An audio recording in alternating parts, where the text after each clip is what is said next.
para nós encontramos aqui. Porque o povo de Deus tem sido provado. E como tem sido provado? Muitas vezes o choro dura uma noite. E quando amanhece o dia, você não encontra nem a alegria. A alegria não vem pela manhã. Mas você não desanima. Porque a alegria para você não é um estado, não é uma condição. Olha, eu quero testemunhar exatamente isso. E esse choro, eu costumo dizer para as pessoas próximas que é um choro interno. Eu acho que ele pode sair com lágrimas também, às vezes até sai. Mas eu vivo um choro interno, uma tristeza enorme. Isso é um comportamento típico que está no coração de um novo nascido. Porque ele vive uma dicotomia, vamos dizer assim, de uma vida natural, onde que ele anseia salvar as pessoas, uma vida espiritual onde que ele tem certeza que tem a vida eterna, que vai ter um corpo glorificado, que espera ansiosamente a vinda de Cristo, mas do outro lado ele quer salvar todos aqueles que eles amam, que nós amamos, que nós filhos de Deus amamos, os nossos semelhantes. E todo dia temos que fazer as coisas do dia a dia com a cabeça lá no céu e com o pé aqui no chão. Isso é triste, porque no chão tudo que acontece é para a gente tropeçar. E se não é o Espírito Santo consolar-nos, não aguentaríamos. Por isso que quem não tem Espírito Santo acaba até se suicidando ao ver esse mundo, começa a ter noção de que o mundo é cruel, e aí a pessoa entra em depressão. Ou é quem tem Espírito Santo, não entra em depressão, porque ele conforta a gente nessa empreitada que não é nada fácil. Enquanto as pessoas estão tendo alegrias efêmeras, uma paz de olhar uma paisagem efêmera em Cristo, porque não é você olhando uma paisagem que você vai ter Cristo. Você tem Cristo e aí olha uma paisagem diferente. É o melhor amor primeiro. Não é a paisagem que te traz a noção de uma emoção pela paisagem de Deus. Não, ao contrário. Você tem Deus, né? E olha uma paisagem que ele criou para você contemplar a sua vida. Bom, é isso aí. É muita tristeza. Alegria para nós é uma pessoa. Então, se você amanhece o dia ainda provado, aflito, angustiado, não se preocupe, porque a alegria habita dentro de nós. Temos sido provados, nos sentimos como que limitados em todos os sentidos, porque esse mundo não nos pertence mais. Esse mundo, essa terra, cambaleia como um bêbado para a sua própria condenação, para o próprio precipício. Em todas as instâncias da política, da sociedade, da economia, da justiça, seja o que for, você vê degradação, você vê perversidade. Não fica olhando para isso. Isso faz parte. E pense, irmãos, que os próximos anos serão ainda mais difíceis para nós, o povo de Deus. Porque os ataques são abertos. Mas não desanime, não entristeça, não permita-se se entristecer. Olhe bem, por um pouco de tempo. O Senhor está dizendo por um pouco de tempo. Ele diz que é necessário sermos entristecidos, sermos provados nessa hora. É necessário.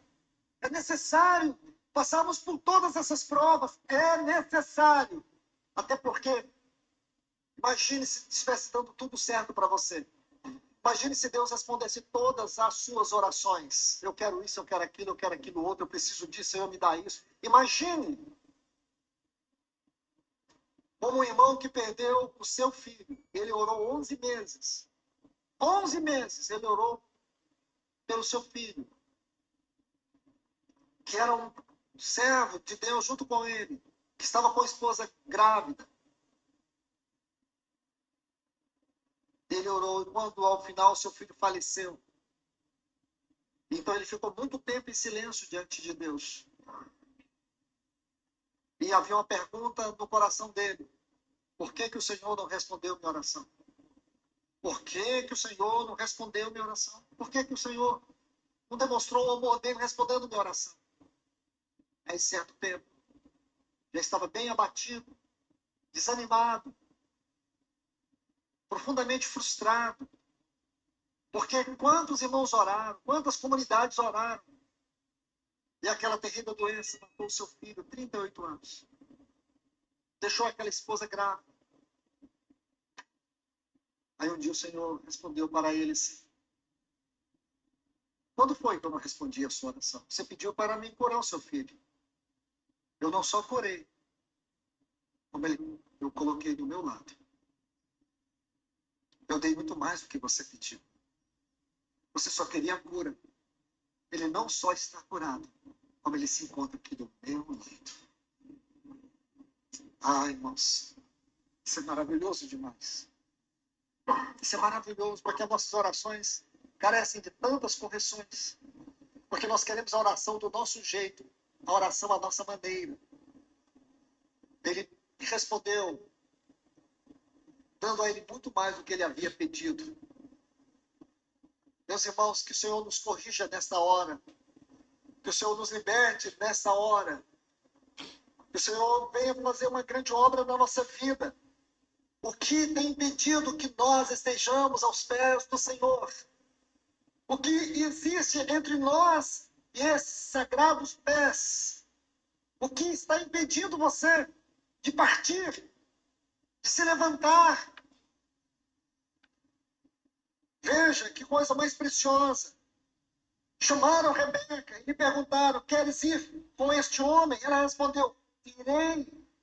Agora, observe que o texto que estamos lendo, essa salvação prestes a se revelar. Irmãos, olha essa palavra, prestes. Guarde essa palavra nesse dia, de uma maneira muito especial no seu coração. Prestes, está aí. Está aí. Prestes a se revelar. No último tempo, nela exultais. Ainda que agora, por esse momento que nós estamos vivendo, há tanta luta, tanta tribulação, tanta apostasia, negligência, frieza. Mas nós não, irmãos. Nós devemos exultar neste momento. Como disse o Senhor em Lucas 21, quando vides todas essas coisas acontecer, erguei a vossa cabeça. Nós precisamos erguer a nossa cabeça. Nós precisamos jubilar. Nós precisamos alegrar. Porque a nossa redenção, a redenção do nosso corpo se aproxima. Amém. Aí diz, versículo 7, para que a prova da vossa fé, mais preciosa que ouro que perece, mesmo quando provada pelo fogo. Onde é que a nossa fé é provada pelo fogo? É quando somos entristecidos pelas provações. É quando somos esmagados pelas provações. É quando nos sentimos muitas vezes limitados pelas provações. A nossa fé, ela é provada. E essa fé é mais preciosa que o ouro que perece. Mesmo quando provado pelo fogo, seja achada para louvor, glória e honra da revelação de Jesus Cristo. Aí ele diz assim, Jesus Cristo, a quem, observe bem, a quem, não havendo visto, há mais. Esse texto você tem que colocar aqui junto a esse irei. Irei, a quem não havendo visto, há mais. No qual, não vendo agora, mas crendo, exultais com alegria indizível. Essa exultação é a mesma que está aqui no versículo 6. Nela, essa salvação que ele está falando aqui, é a que está aqui nesse versículo 8. Essa salvação, nela exultais,